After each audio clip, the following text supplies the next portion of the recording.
শুভ সন্ধ্যা বন্ধুরা, আশা করি ভালো আছো। আমিও ভালো আছি। হ্যাঁ বন্ধুরা, আজ আমরা এমন কিছু আবশ্যকীয় ধারণা শিখব যা গসাগু এবং লসাগু অঙ্কের অনুশীলন সহজ থেকে সহজতর করে তোলে। তাহলে আমরা ধারণাসমূহ কি পর্যায়ক্রমিকভাবে আলোচনা করি বন্ধুরা। প্রথমেই আমরা ধারণাসমূহ প্রথমে যেটা আমরা আলোচনা করব সেটা হচ্ছে গুণনীয়ক কী। আর গুণনীয়ক এতই গুরুত্বপূর্ণ যা গসাগু নির্ণয়ের ক্ষেত্রে আমাদের গুণনীয়ক কী এবং কিভাবে বের করতে হয় এটা কিন্তু আমাদের জানা অতীব আবশ্যক। তা আসি বন্ধুরা, গুণনীয়ক কী। প্রথমেই আমরা বলবো গুণনীয়ক হচ্ছে নির্দিষ্ট। যেমন ধরো এখানে 15 আছে, এই 15-র গুণনীয়কগুলো কী কী। যেমন 15-র গুণনীয়ক 1 এবং সেই সংখ্যা নিজে হতে পারবে, তাহলে এখানে আমরা দুটো পেয়ে গেলাম। আর এছাড়া এই 15কে আর কি কি দিয়ে বা কোন কোন সংখ্যা দিয়ে নিঃশেষে বিভাজ্য হয় সেই সংখ্যাগুলোও কিন্তু এই 15-র গুণনীয়ক হবে। তাহলে কি হয়, যেমন 2 দিয়ে যদি 15কে ভাগ দাও নিঃশেষে কি বিভাজ্য হবে? ভাগ করা যাবে, বাট নিঃশেষে বিভাজ্য হবে না। তাহলে আমরা এবার দেখি 2 দিয়ে কিন্তু নিঃশেষে বিভাজ্য হচ্ছে না। 3 দ্বারা অবশ্যই, 3 দ্বারা দেখো একেবারে ভাগ করলে কোনো ভাগ শেষ আর থাকবে না, ভাগফল পর্যন্তই শেষ, অর্থাৎ নিঃশেষে বিভাজ্য। ঠিক অনুরূপ 4 দিয়ে কিন্তু আবার হবে না, 5 দিয়ে নিঃশেষে বিভাজ্য। তাহলে দেখা গেল যে 15 আমাদের এরপরে আর কিন্তু কোনো সংখ্যা দিয়েই আমরা 15কে নিঃশেষে বিভাজ্য করতে পারবো না। তাহলে কি হলো, আমি বলেছি যে গুণনীয়ক নির্দিষ্ট, অর্থাৎ 1, 15, 3, 5 এই 4টি সংখ্যা দ্বারাই শুধুমাত্র 15কে নিঃশেষে বিভাজ্য করা যাবে বা বিভাজ্য হবে। তাহলে কি এখানে 15-র গুণনীয়ক হচ্ছে 4টা, এর কিন্তু আর আমরা বাড়াতে পারবো না। তাহলে অবশ্যই কি নির্দিষ্ট গুণনীয়ক। এবার দেখো, যদি এর আলোকে যদি আমরা এই গুণনীয়কের সংজ্ঞায় রূপায়ণ করি তাহলে সংজ্ঞাটাকে আমরা কিভাবে লিখতে পারি।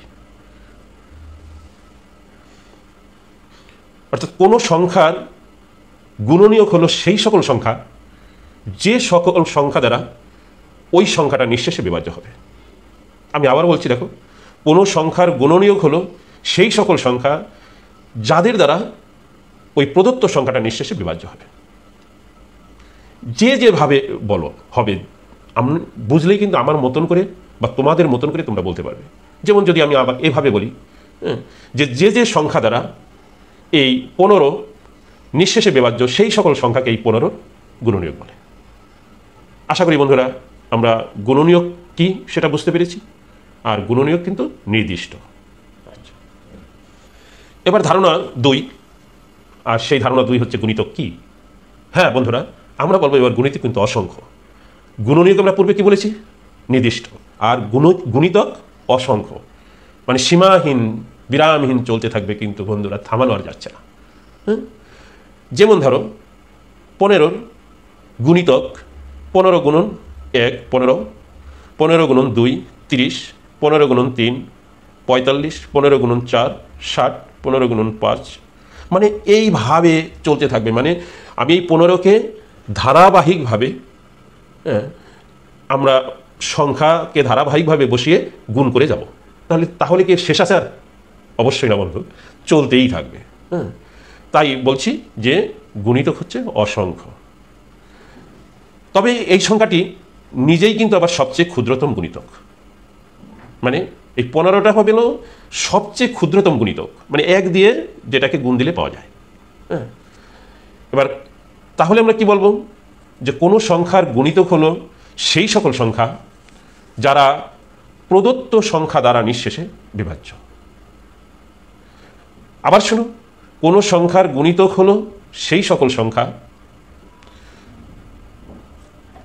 যারা প্রদত্ত সংখ্যা দ্বারা কি হবে? নিঃশেষে বিভাজ্য। আমি আবার এখানে যে যদি তোমাদেরকে একটু বোঝানোর চেষ্টা করছি, দেখো গুণ করে কি পেয়েছি? 15, মানে এই গুণফলটা এই প্রদত্ত সংখ্যা দ্বারা নিঃশেষে বিভাজ্য। মানে এই 15 দ্বারা এই গুণফলে যেটা পাওয়া গেল সেটা নিঃশেষে বিভাজ্য। আবার 2 দ্বারা গুণ করলে কত পেয়েছি? 30, এই 15 মানে প্রদত্ত সংখ্যা দ্বারা কি গুণফলটা নিঃশেষে বিভাজ্য। 15 দ্বারা 45 নিঃশেষে বিভাজ্য, 15 দ্বারা 60 নিঃশেষে বিভাজ্য। তাহলে এই প্রদত্ত সংখ্যা দ্বারা যে সংখ্যা নিঃশেষে বিভাজ্য সেই সংখ্যাকে কি বলা হয়? প্রদত্ত সংখ্যার গুণিতক বলে। ক্লিয়ার বন্ধুরা? আবার শোনো, যে এটা তো প্রদত্ত সংখ্যা, মানে প্রদত্ত সংখ্যা যে সংখ্যাকে ভাগ করলেন কোনো অবশিষ্ট থাকবে না, অর্থাৎ প্রদত্ত সংখ্যা দ্বারা যে সংখ্যাকে নিঃশেষে কি করা যায়? বিভাজ্য করা যায়, সেই সকল গুণফল যুক্ত সংখ্যাগুলোকে আমরা কি বলবো? গণিতক বলবো। আশা করি বন্ধুরা বুঝতে পেরেছ। এবার ধারণা নম্বর 3, আর সেখানে আমরা রেখেছি সাধারণ গুণনীয়ক কি, ইংলিশে যাকে কমন ফ্যাক্টর বলা হয়। আমি প্রথমেই বলবো সাধারণ গুণনীয়ক মানে কমন ফ্যাক্টর মানে কতগুলি 2 বা ততোধিক সংখ্যা যে গুণনীয়কগুলো আমরা বের করব, সেই গুণনীয়কের মধ্যে সাধারণ বলতে কি বোঝায়? সাধারণ বলতে বোঝায় যে সব জায়গায় সে আছে। যেমন যদি 3টা 45 এবং 60 আমরা এই 2টা সংখ্যার কি আমরা সাধারণ গুণনীয়ক যদি বের করি, তাহলে দেখো আমরা এই 45কে 1 দিয়ে ভাগ করলে অবশ্যই নিঃশেষে বিভাজ্য, 3 দিয়ে 5 দিয়ে 9 দিয়ে 15 দিয়ে 45 দিয়ে এইটাকে আমরা ভাগ করলে নিঃশেষে বিভাজ্য হয়। তাহলে 45-এর আমরা এখানে কি পেয়েছি? গুণনীয়ক কয়টা পেয়েছি? 1টা 2টো 3টে 4টে 5টে।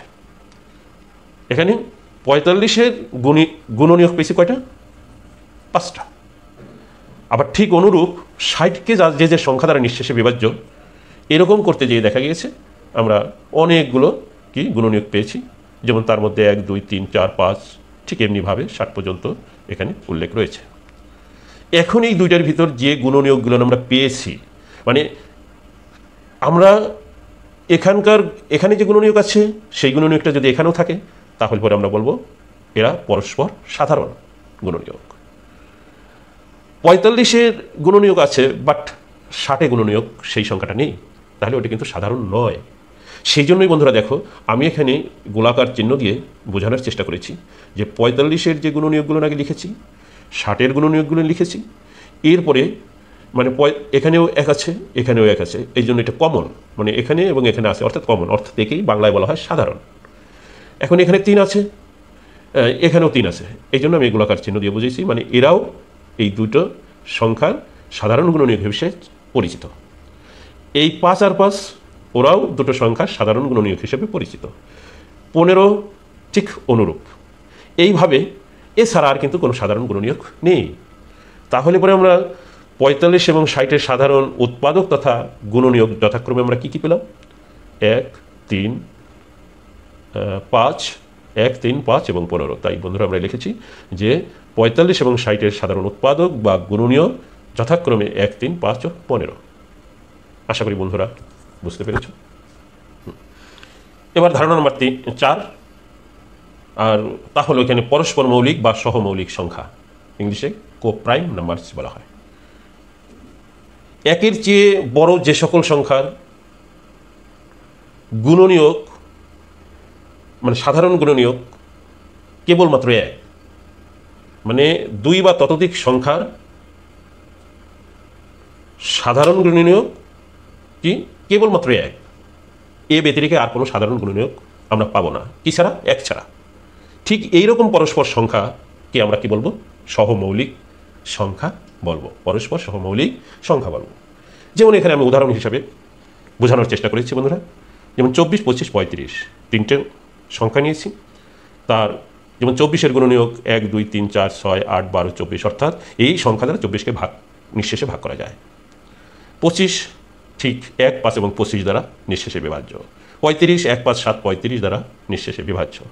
তাহলে দেখো বন্ধুরা, পর্যবেক্ষণ পদ্ধতিতে যদি তোমরা দেখো, তাহলে দেখো এই 1 ব্যতিরেকে কি আর কোনো জায়গায় পরস্পর কোনো সংখ্যা গুণনীয়ক এই যেগুলো আছে আমরা কি পরস্পর 1 পাওয়া যায়? অবশ্যই না, শুধুমাত্র 1। তাহলে আমরা যদি 2 বা ততোধিক সংখ্যার গুণনীয়ক, সাধারণ গুণনীয়ক শুধুমাত্র এক পাই, তাহলে ওই সংখ্যাগুলিকে পরস্পর সহমৌলিক সংখ্যা বলবো।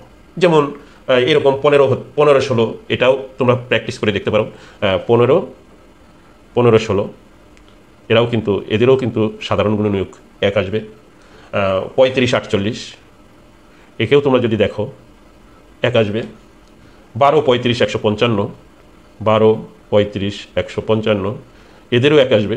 এইরকম যখন আমরা দেখব যে এরকম পরস্পর দুটি সংখ্যার গুণনীয়ক এক ছাড়া আর অন্য কিছু নয়, তাহাকেই আমরা বলবো পরস্পর মৌলিক বা সহমৌলিক সংখ্যা, ইংলিশে যাকে কোপ্রাইম নাম্বারস বলা হয়। আচ্ছা, থ্যাংক ইউ। এবার আমরা যে সাধারণ ধারণাগুলোর সম্পর্কে জ্ঞান অর্জন করেছি, তারই আলোকে আমরা গসাগুটা কি সেটা বোঝানোর চেষ্টা করব। গসাগু হচ্ছে গরিষ্ঠ, গ শব্দের অর্থ গরিষ্ঠ, সা শব্দের অর্থ এখানে সাধারণ, আর গু শব্দের অর্থ কি গুণনীয়, অর্থাৎ গরিষ্ঠ সাধারণ গুণনীয়। গরিষ্ঠ শব্দের অর্থ কিন্তু বড়, যাকে আমরা সংক্ষেপে HCF, যা ইংলিশে আমরা বলবো হাইস্ট কমন ফ্যাক্টর। তাহলে আমি দেখো এখানে সংজ্ঞায়িত করেছি 2 বা ততোধিক সংখ্যার সাধারণ গুণনীয়কগুলোর মধ্যে যেটি সবচেয়ে বড় বা গরিষ্ঠ তাকেই প্রদত্ত সংখ্যাগুলির গসাগু বলা হয়। আমি যদি ঠিক এভাবে না বলে যদি আমার মতন করে আবার অন্যভাবে বলি, দেখো যে 2 বা ততোধিক সংখ্যার যে গুণনীয়কগুলো আমরা পাবো, তন্মধ্যে সবচেয়ে সাধারণ বড় গুণনীয়ক যেগুলো, সেই বড়, সাধারণ অথচ বড়, সাধারণ অথচ বড়, ঠিক এইরকম গুণনীয়ককে আমরা কি বলবো, ওই সংখ্যাগুলো কি বলবো, গসাগু বলবো। ঠিক দেখো এইটাকে চিন্তা করে আমি এখানে যেমন 45 এবং 30 রেখেছি। তার 45-এর গুণনীয়ক 1, 3, 5, 9, 15, 45। 30-এর 1, 2, 3, 5, 6, 10, 15, 30। এখানে 1ও কিন্তু সাধারণ, 3ও কিন্তু সাধারণ গুণনীয়ক, 5ও কিন্তু সাধারণ, এবং 15ও কিন্তু সাধারণ গুণনীয়ক 45 এবং 30-এর। কিন্তু বন্ধুরা, এখানে সবচেয়ে বড় সাধারণ গুণনীয়ক কোনটি? সেটা হচ্ছে 15 হচ্ছিল সবচেয়ে বড় সাধারণ গুণনীয়ক। তাহলে গরিষ্ঠ, ওই যে বড়, গরিষ্ঠ শব্দের অর্থ বড়, সেই জন্য আমরা বড় সাধারণ গুণনীয়ককেই আমরা বলবো গরিষ্ঠ সাধারণ গুণনীয়ক, সংক্ষেপে গসাগু। আশা করি বন্ধুরা বুঝতে পেরেছ। এবার লসাগু, ঠিক অনুরূপভাবে শাব্দিক অর্থ আমরা এটা সংক্ষেপে লসাগু, যার সম্পূর্ণ রূপ হবে লঘিষ্ঠ সাধারণ গুণিতক। লঘিষ্ঠ শব্দের অর্থ কিন্তু কি, ছোট, মানে সবচেয়ে ছোট, আমরা তাকে লঘিষ্ঠ বলবো, যাকে সংক্ষেপে LCM বলা হয়েছে, অর্থাৎ লোয়েস্ট কমন ফ্যাক্টর। ঠিক আমরা আমাদের মতন করে যদি বলি, তাহলে তার এটাকে যদি আমরা লসাগুকে যদি সংজ্ঞায়িত করি, তাহলে কিভাবে বলতে পারি যে 2 বা ততোধিক সংখ্যা যে সকল গুণিতকগুলো আমরা পাবো, সেই গুণিতকগুলোর মধ্যে সাধারণ অথচ সবচেয়ে ছোট, সাধারণ অথচ সবচেয়ে ছোট এমন গুণিতককে আমরা কি বলবো, এমন সাধারণ গুণিতককে আমরা কি বলবো, লসাগু বলবো, অর্থাৎ লঘিষ্ঠ সাধারণ গুণিতক। তাহলে দেখো বন্ধুরা, 15 গুণিতক অসংখ্য হয়, কিন্তু আমরা একটা নির্দিষ্ট পর্যন্ত লিখেছি। যেহেতু লোয়েস্ট সাধারণ যেটা, সেটাকেই আমরা এখানে আমরা কি বলে লসাগু বলি, এই জন্য আমি আর এখানে দীর্ঘায়িত করিনি। এই জন্য 15 গুণিতক, যেমন 15-এর 1 দিয়ে গুণ করলে 15, 2 দিয়ে গুণ করলে 30, 3 দিয়ে গুণ করলে 45, 4 দিয়ে গুণ করলে 60, এরকমভাবে অজস্র আসবে। 30কে ঠিক 30 দিয়ে 1 দিয়ে গুণ দিলে 30, 2 দিয়ে গুণ করলে 60, 3 দিয়ে গুণ করলে 90, এরকমভাবে বেড়ে যাবে। 60কে 1 দিয়ে গুণ করলে 60, 2 দিয়ে গুণ করলে 120। এখন আমি কিন্তু সবচেয়ে ছোট অথচ সাধারণ একটা পেয়ে গেছি। এখানেও 60, এখানেও 60, এখানেও 60, আর যা আসবে এর চেয়ে পরবর্তীতে অবশ্যই এই সংখ্যাগুলো এর চেয়ে বড় হবে, যেহেতু গুণবাচক।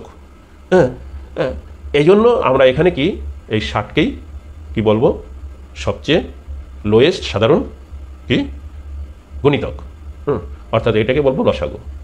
আরও আসবে, আরও আসলে পরে সেটা সবচেয়ে সুবিধা হয়, তোমরা করে নেবে। আরও যদি আরও দুই একটা সাধারণ যখন আসবে, ওই এই একাধিক সাধারণ, মনে করো যে 60 আছে সাধারণ, আর একটা হয়তো 120 এসে গেল, তখন আমরা কি করবো, 60কেই কী করবো, লঘিষ্ঠ সাধারণ গুণনীয়ক অর্থাৎ লসাগু বলবো। থ্যাংক ইউ বন্ধুরা, আশা করি তোমরা বুঝতে পেরেছ। আমি hard and soul try to best my capacity চেষ্টা করেছি তোমাদেরকে বোঝানোর জন্য। প্র্যাকটিস করবে অবশ্যই, এই ধারণাগুলো তোমাদের লসাগু গসাগুকে করার ক্ষেত্রে সহজ থেকে সহজতর করে তুলবে। ধন্যবাদ বন্ধুরা, আজ নয়, ভালো থেকো। তবে হ্যাঁ বন্ধুরা, আমাকে যদি এই আলোচনার বিষয়বস্তু যদি ভালো লেগে থাকে তাহলে বেশি বেশি সাবস্ক্রাইব করে আমাকে তোমাদের সাথে রেখো। আজ আর নয়, পরবর্তী ভিডিও নিয়ে তোমাদের সাথে দেখা হবে।